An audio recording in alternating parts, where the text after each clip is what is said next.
दर्श दिया है। हजरत उमर फारूक रज़ियल्लाहु ताला अन्हु पे नजर डालो, बैतुल मुकद्दस फतह हो गई। ये वही बैतुल मुकद्दस जो आज यरूशलेम में यहूदियों ने अपने कब्जे में ले रखा है। मेरे भाइयों, ये हजरत उमर फारूक के जमाने में जब फतह कर लिया गया था और लोगों ने, यरूशलेम वालों ने, फिलिस्तीन वालों ने, बैतुल मुकद्दस के लोगों ने हजरत उमर को पैगाम भेजा, आइए और बैतुल मुकद्दस में 2 रकात नमाज पढ़ लीजिए। आइए, ये बैतुल मुकद्दस फतह कर लिया गया, आप इस बैतुल मुकद्दस का मुआयना कर लीजिए। हजरत उमर मदीने से चलते हैं, बैतुल मुकद्दस तक आते हैं, एक ऊंट पर सवार हैं, ऊंट के ऊपर पीछे खाने पीने का सामान लदा हुआ है। अब उस ऊंट के ऊपर एक ही आदमी बैठ सकता है। हजरत उमर अपने गुलाम अफलाह के साथ चलते हैं। हजरत उमर फारूक ने एक नियम बनाया, आए मेरे गुलाम, इस ऊंट के ऊपर एक ही आदमी बैठ सकता है, मैं बैठूंगा तो तुमको लगाम पकड़ना पड़ेगी ऊंटनी की और लेके चलना पड़ेगा, और अगर तुम बैठोगे तो मुझे ऊंट की लगाम पकड़ना पड़ेगी और मैं इस ऊंट को लेके चलूंगा। तो चलो ऐसा करते हैं, तो 1 मील ऊंट पर तुम बैठोगे, मैं लगाम पकड़ूंगा, और 1 मील में ऊंट के ऊपर बैठूंगा, तुम लगाम पकड़ोगे। ठीक है। अब सवाल होता है, पहले कौन बैठे? हजरत उमर ने कहा तुम बैठो, अफलाह ने, गुलाम ने कहा आप आका हैं, अमीरुल मोमिनीन, आप पहले बैठो। हजरत उमर ने कहा अमीरियों गरीबी की कोई इस्लाम के अंदर हैसियत नहीं रखती है, छोटा बड़ा कोई हैसियत नहीं रखती है, तुम पहले बैठो। उसने कहा मैं पहले क्यों बैठूं, आप पहले बैठिए। कुरानदाजी होती है, 2 पर्चियां डाली जाती हैं और उस पर्ची पर सबसे पहले जो नाम निकलता है वो उमर फारूक का निकलता है। हजरत उमर फारूक ऊंट के ऊपर बैठते हैं, उनका गुलाम लगाम पकड़ के चलता है, 1 मील चलता है। अब हजरत उमर फारूक के उतरने की बारी आ जाती है। हजरत उमर फारूक ऊंट से उतरते हैं और अपने गुलाम अफला को ऊंट पे बिठाते हैं। अब 1 मील ऊंट के लगाम को हजरत उमर पकड़ते हैं और उनका गुलाम ऊंट के ऊपर बैठता है। इस तरीके से 1 मील का सफर तय हो रहा है। 1 मील उमर बैठते, 1 मील उनका गुलाम अफलाह बैठता। इसी अंदाज में जा रहे हैं, यरूशलेम आ गया है, बैतुल मुकद्दस अभी कुछ दूर है, अजान का वक्त हो जाता है। यरूशलेम के यहूदी या ईसाई आते हैं, हजरत उमर फारूक से कहते हैं आप लोग क्या कर रहे हैं? जवाब दिया नमाज की तैयारी। फरमाया नमाज कहाँ पढ़ेंगे? फरमाया आसपास कोई मस्जिद नहीं है, इसलिए हम इसी रोड पर, इसी सड़क पर अपनी चादरें बिछाएंगे और नमाज पढ़ लेंगे। उन ईसाइयों ने कहा ये हमारा गिरजा मौजूद है, पक्का बना हुआ है, पक्का बना हुआ है। आय अमीरुल मोमिनीन, आप हमारे गिरजा में नमाज पढ़ लीजिए, आप हमारे गिरजा में जहाँ ईसाई पूजा करते आप यहाँ नमाज पढ़ लीजिए। हजरत उमर फारूक ने फरमाया तुम्हें मालूम है कि जहाँ मूर्ति होती है वहाँ हम लोगों की नमाज नहीं होती है। मेरे भाइयों, उन लोगों ने, ईसाइयों ने कहा हमें मालूम था जहाँ मूर्ति होती है वहाँ नमाज नहीं होती, इसलिए मैंने जीसस की, ईसा मसीह की मूर्ति को हटा दिया है, मैंने गिरजा को धो दिया है, अब वहाँ कोई मूर्ति नहीं है, सलीब की कोई निशानी नहीं है, आप इस रोड पर क्यों नमाज पढ़ेंगे, गिरजा में नमाज पढ़ लो। हजरत उमर ने कहा अगर मूर्ति नहीं है तो कोई बात नहीं है, तब तो हम तुम्हारे गिरजा में नमाज पढ़ सकते हैं। हजरत उमर ने और उनके गुलाम ने वुजू बनाया और दोनों गिरजा में चले गए। उनके गुलाम ने इकामत कही, अल्लाहु अकबर, अल्लाहु अकबर, अशहदु अल्ला इलाहा इल्लल्लाह, अशहदु अन्न मुहम्मदर रसूलुल्लाह, हय्या अलस सलात, हय्या अलल फलाह, कद कामतिस सलात, कद कामतिस सलाह, अल्लाहु अकबर, अल्लाहु अकबर, ला इलाहा इल्लल्लाह। हजरत उमर ने किबले की तरफ चेहरा किया है, खुद बाएं तरफ खड़े हैं, अफला दाईं तरफ खड़ा है। हजरत उमर अल्लाहु अकबर कहने वाले, नमाज पढ़ाने के लिए तकबीरे तहरीमा पढ़ने वाले। अचानक कहते हैं अफला चादर उठा लो। कहा क्यों? हम यहाँ नमाज नहीं पढ़ेंगे। चादर उठा ली, गिरजा से बाहर निकले, और फिर उसी रोड पर उसी जंगल में उन्होंने चादर बिछाई। इकामत कह दी गई थी गिरजा ही में। उसी इकामत की बुनियाद पर हजरत उमर ने गिरजा के बाहर जंगल में उस सहरा में उन्होंने नमाज पढ़ी। ईसाइयों ने कहा अमीरुल मोमिनीन आप तो हमारे गिरजा में जा चुके थे, फिर आपने नमाज क्यों नहीं पढ़ी? हमने तो गिरजा धुल भी दिया था, पानी से साफ भी कर दिया था, क्या हमारा गिरजा भी नापाक था? या हमारा गिरजा ऐसा था कि जिसमें आप नमाज नहीं पढ़ सकते थे? आखिर वजह क्या है? कोई मूर्ति नजर आ गई या कोई गंदगी नजर आ गई या कोई चीज नजर आ गई? हम तो बड़ी मोहब्बत और प्यार से अपना गिरजा आपको दे चुके थे कि नमाज पढ़ लीजिए, आप वजह बताइए हमारे गिरजा में ऐसी क्या चीज देखी जिसकी वजह से आपने नमाज नहीं पढ़ी? हजरत उमर फारूक ने उस ईसाई को अपने गले से लगाया और फरमाया तेरे गिरजा में मैंने कोई गंदगी नहीं देखी, कोई मूर्ति नहीं देखी, कुछ सोच लिया था और इसीलिए मैं बाहर निकल गया। उसने कहा अमीरुल मोमिनीन क्या सोच लिया? वो सोच मुझे बताइए वरना मुझे टेंशन रहेगा।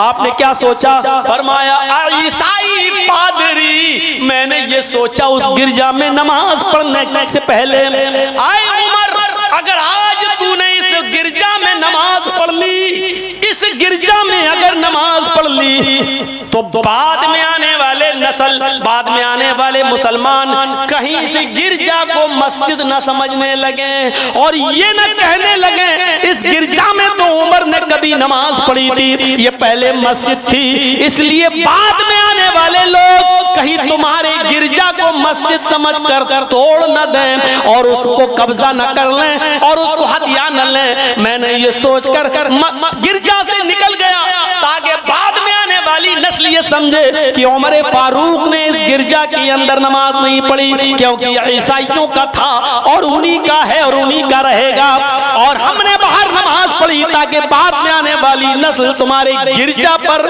गलत दावा न कर सके। मेरे भाइयों ये एहसास था उस जमाने के लोगों का, ये ऐसा थोड़ी था मंदिर साबित नहीं, ये साबित नहीं, मूर्ति साबित नहीं, कुछ भी साबित नहीं। 1949 तक नमाज पढ़ी जाती थी, ये भी साबित है। और तुम्हारा पक्ष गैर मुस्लिम भाइयों का हिंदू पक्ष ये भी साबित नहीं कर सका कि यहाँ पहले कभी मंदिर था और बाबर ने कभी मंदिर तोड़कर मस्जिद, ये कुछ भी साबित नहीं हुआ। लेकिन इसके बावजूद फैसला ये किया जाता है कि आस्था की बुनियाद पर बहुसंख्यक को देखते हुए ये जगह हिंदू भाइयों को दी जाती है और इसके बदले में मुसलमान भाइयों को 5 एकड़ जमीन दूसरी जगह मस्जिद बनाने के लिए दी जा रही है। ये फैसला होता है, साबित कुछ नहीं हुआ लेकिन फैसला ये दिया जा रहा है सिर्फ इस बुनियाद पर। तो मेरे भाइयों हजरत उमर फारूक तो इसलिए निकल गए उस गिरजा से कि बाद में आने वाले लोग कहीं इसको मस्जिद न तसव्वुर कर लें, निकल गए।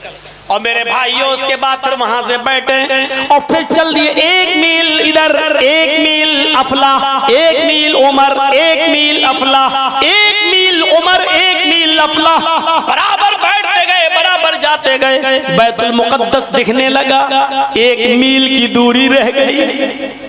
लोग बैतुल मुकद्दस के पास खड़े हैं, यहूदी भी खड़े हैं, ईसाई भी खड़े हैं, मुसलमानों का तो जत्था लगा हुआ है। आज अमीरुल मोमिनीन को देखना है, उनका स्वागत करना है। जैसे कोई बड़ी हस्ती आप यहाँ आती है तो आप फूल बरसाते हैं, नारे लगाते हैं, उसी तरीके से आज स्वागत के लिए लोग खड़े हैं। यहूदी देखना चाहते हैं मुसलमानों का अमीरुल मोमिनीन कौन है, उमर कौन है, बड़ा नाम सुना है, इसने इतनी जल्दी सारे इलाके कैसे फतह कर लिए, ये कौन है, इतना बहादुर शख्स कौन है, देखना चाहते हैं।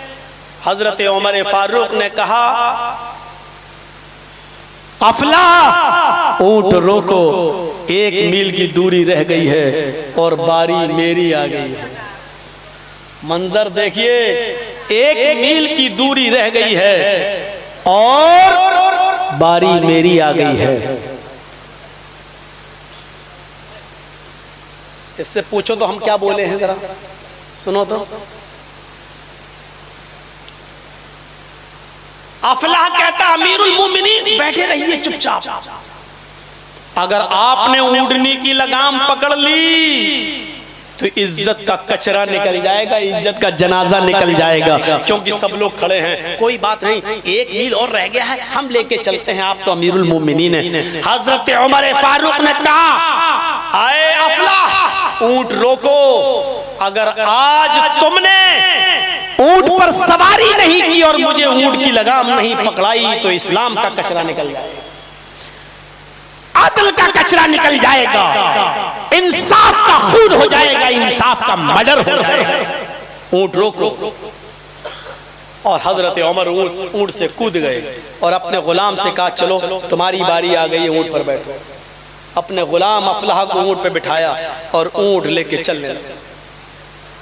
अब लोग कहने लगे, वहां जैसे जैसे करीब होते जाते हैं, यहूदी और ईसाई मुसलमानों से पूछ रहे हैं, अरे मुसलमानों, तुम्हारा अमीरुल मोमिनीन वो है जो ऊंट के ऊपर बैठा हुआ है?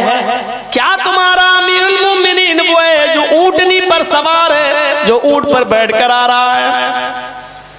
और मुसलमान बड़े फख्र से कह रहे हैं, नहीं नहीं ईसाइयों, मेरा अमीरुल मोमिनीन तो वो है जो ऊंटनी की लगाम पकड़ के चल रहा है, ऊंट के ऊपर जो बैठा वो तो उनका गुलाम अफलाह है। हमारे अमीरुल मोमिनीन ने ये तय किया था, 1 मील तुम ऊंट की लगाम पकड़ोगे, मैं बैठूंगा, फिर 1 मील मैं पकड़ूंगा, तुम बैठोगे। ये उसूल था, ये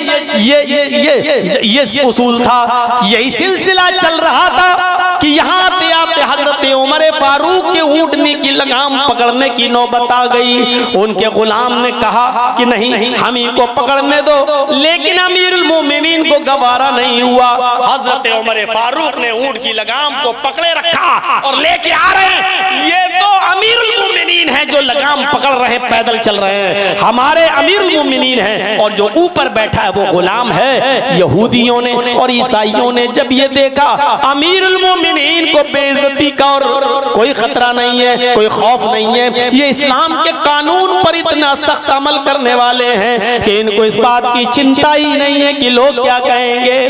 वो कहते हैं कि इस्लाम ने मुझे अमीरुल मोमिनीन बनाया, इज्जत दी है, तो फिर हम इस्लाम के कानूनों को क्यों ना फॉलो करें, हम क्यों ना उस पर चले। बहुत से यहूदी उसी वक्त चीख चीख कर ये कलमा पढ़ रहे थे, अशहदु अल्ला इलाहा इल्लल्लाह व अशहदु अन्ना मुहम्मदन अब्दुहु व रसूलुहु। ऐसे मजहब से हमें भी अपना रिश्ता जोड़ लेना चाहिए, ऐसे मजहब से मुझे भी अपना नाता जोड़ लेना चाहिए। मेरे प्यारे भाइयों, ये इस्लाम है और ये इस्लामी मसावात है जो बराबरी का दर्स देती है। मस्जिद हो, कुरान खुद कहता है, या अय्युहन्नास इन्ना खलकनाकुम मिन ज़करिन व उन्सा, है सारी दुनिया के इंसानों, मैंने तुम्हें एक मर्द एक औरत से पैदा किया। तुम्हारा बाप एक है, तुम्हारी माँ एक है, तुम सब आपस में भाई भाई हो। जब इस्लाम हिंदू मुस्लिम सिख ईसाई बुद्धिस्ट जैनी सबको एक ही बाप का बेटा कहता है तो सबको हमारा भाई कहता है। जब हम सब भाई भाई हैं तो फिर मुसलमान आपस में एक दूसरे के दुश्मन कैसे हो सकते हैं, ऊंचा नीचा कैसे हो सकता है। जात और पात बिरादरी का सबसे ज्यादा विरोध और सबसे ज्यादा मुखालिफत अगर किसी ने की है तो इस्लाम ने की है। वरना देख लो मेरे प्यारे साथियों, किसी भी समाज में चले जाइए, आज जात और पात और बिरादरी बहुत उठी हुई है। इलेक्शन के मौके पर यही देखा जाता है, यादव कहाँ ज्यादा हैं, मुसलमान कहाँ ज्यादा हैं, और ब्राह्मण कहाँ ज्यादा हैं, कहाँ ठाकुर ज्यादा हैं, और उसी हिसाब से कैंडिडेट बांटे जाते हैं, टिकट बंटता है। इंसानियत को भुला दिया गया और जात पात में कौम को बांट दिया गया, समाज को बांट दिया गया। इस्लाम ने जात और बिरादरी को तोड़ा है, इस्लाम बराबरी का दर्स देता है। इस्लाम दीने मसावात है, इस्लाम दीने तमद्दुन है, इस्लाम दीनुल तक़वा है, इस्लाम दीनुर रहमा है। ये इस्लाम ही है जो कहता है अगर तुम साइकिल पे चल रहे हो, अगर तुम बाइक पे चल रहे हो, अगर तुम 4 व्हीलर पे चल रहे हो और रास्ते में कोई तकलीफ दे चीज पड़ी हुई है कांटा पड़ा है, केले का छिलका पड़ा है, कोई बड़ा पत्थर पड़ा है, तो आपको अपनी साइकिल रोकना पड़ेगी, आपको अपने बाइक से उतरना पड़ेगा, आपको अपनी 4 व्हीलर रोकना पड़ेगी और तकलीफ दे चीज को रास्ते से हटाना पड़ेगा। ये न सोचिए कि इस तकलीफ दे चीज पड़ी रहने दो, ये तो हिंदुओं की बस्ती है, कोई हिंदू ही तो गिरेगा, ठोकर लगे मरे, मेरे बाप का क्या जा रहा है। नहीं, ये इंसानियत और रहमत का तकाजा है और अल्लाह के रसूल ने इसको ईमान से जोड़ा है। फरमाया अल ईमान व सबून शुअबतन, ईमान के 70 से ज्यादा शाखें और ब्रांचेस हैं, उसमें सबसे अफजल शाख ईमान की क्या है? कौलु ला इलाहा इल्लल्लाह, ला इलाहा इल्लल्लाह कहना, वो अदनाहा, और ईमान का सबसे नीचा दर्जा क्या है? इमाततुल अज़ा अनित तरीक, रास्ते में कोई तकलीफ दे चीज पड़ी हुई है तो उसको हटा दो, उसको फेंक दो। ये रास्ते से तकलीफ दे चीज को हटा देना ईमान का हिस्सा बताया है, मोमिन की निशानी बताई है। अगर तुम पक्का सच्चा मोमिन बनना चाहते हो तो रास्ते से पत्थर को हटाओ, केले के छिलके को हटाओ, आम की गुठली को हटाओ, पत्थर को हटाओ, तभी तुम मोमिन कहलाओगे। क्योंकि गुजरने वाला उस रास्ते से, हिंदू हो या मुसलमान, सिख हो या ईसाई, इंसान है और यहाँ इंसानियत के रिश्ते को जोड़ा है। इमाततुल अज़ा अनित तरीक, रास्ते से तकलीफ दे चीज को हटा देना ईमान का एक हिस्सा है। ये इस्लाम ने सिखाया, ये रहमत इस्लाम ने बताई है। रोको बाइक, रोको साइकिल, तकलीफ दे चीज को हटाना ही पड़ेगा। ये इस्लाम ही है जो कहता है अपने बाप को प्यार भरी नजर से देखो। जो दिन में एक मर्तबा अपने बाप पर रहमत की नजर डालेगा, अल्लाह उसको एक हज्जे मबरूर का सवाब देगा। एक सहाबी ने कहा, अल्लाह के रसूल, अगर मैं 100 मर्तबा अपने बाप को दिन भर में रहमत की नजर से देखूं तो क्या अल्लाह 100 हज का सवाब देगा? अल्लाह के नबी फरमाते हैं, अल्लाह की रहमत बहुत वसी है, यानी वो 100 हज का सवाब देने पर भी कादिर है। मेरे भाइयों, अल्लाह रब्बुल आलमीन है, उसने नबी को रहमतुल लिल आलमीन बनाकर भेजा। रब्बुल आलमीन की रुबूबियत में रहमतुल लिल आलमीन के दिल में ऐसा रहम डाला है कि वो रहमत बनकर आने वाला नबी रहमत सिखला रहा है कि अपने बाप पर रहमत की नजर डालो, अपने बहन पर रहमत की नजर डालो, अपने बेटों पर रहम की नजर डालो, रहम अपने अंदर पैदा करो। वो अच्छा शौहर नहीं हो सकता जिसकी बीवी जिसको देखकर सहम जाए। वो अच्छा बाप नहीं हो सकता जिसका बेटा अपने बाप को देखकर डरने लगे और अपने माँ की आंचल में छिपने लगे। वो अच्छा उस्ताद और वो अच्छा टीचर नहीं हो सकता जिसका शागिर्द अपने उस्ताद को देखकर डर जाए, कांप जाए और बस्ते पर आके बैठ जाए और कांपने और थर्राने लगे। सुन लो, वो जल्लाद होगा, वो थानेदार कहलाएगा। अगर किसी की बीवी अपने शौहर से डरती है तो वो शौहर थानेदार है, अच्छा शौहर नहीं। अगर कोई शागिर्द अपने उस्ताद से डरता है तो वो थानेदार हो सकता है, उस्ताद नहीं। अगर किसी का बेटा अपने बाप से डरता है तो वो बाप थानेदार होगा लेकिन बाप नहीं। अच्छा बाप बनने के लिए रहमत अपने दिल के अंदर पैदा करनी होगी, रहमो करम अपने दिल के अंदर पैदा करना होगा, अपने बच्चों की परवरिश करना है, अपने शागिर्द को अच्छे और प्यार से उसको पढ़ाना है, उसके डर को उसके दिल से खौफ करना है। क्योंकि जो बच्चे शुरू में डर जाते हैं वो जिंदगी भर मरऊब रहते हैं।